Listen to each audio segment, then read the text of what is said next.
I'm being shaken off. And then we go to Chris Rice, a student who's been waiting patiently, but not an elementary or junior high school student, a college student. So we think you can take it. You could pass for high school if you didn't dress so nicely. So welcome. Oh, I heard it all the time. Welcome.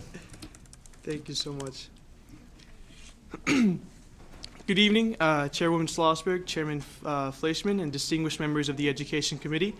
I thank all of you for the opportunity to testify today on this very important issue. My name is Chris Rice, and I am the New Haven Ward 1 Democratic Town Committee co-chair and a student at Yale University. At Yale, I'm the president of La Unidad Latina, our first and only Latino fraternity, and a member of MEChA, which is a Mexican-American student activist group.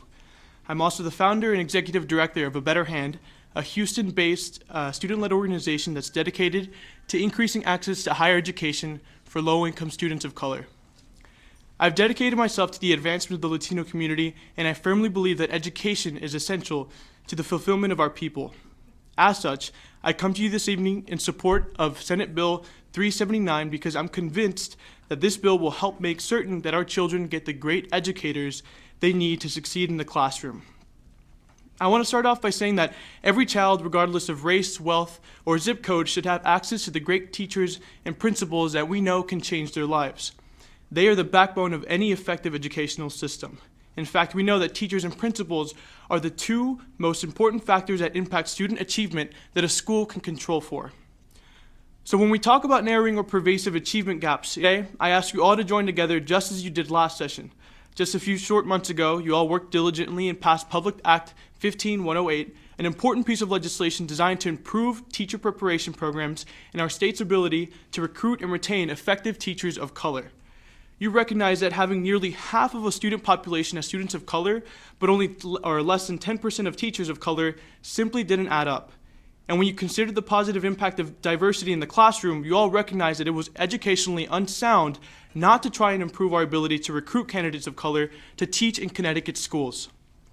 I anticipate the findings and legislative proposals from the Minority Teacher Recruitment Task Force, but what is clear now is that effective licensure reciprocity policies would go a long way to making certain that we have a pipeline of effective educators, particularly teachers of colors, ready to teach and lead our state's classrooms.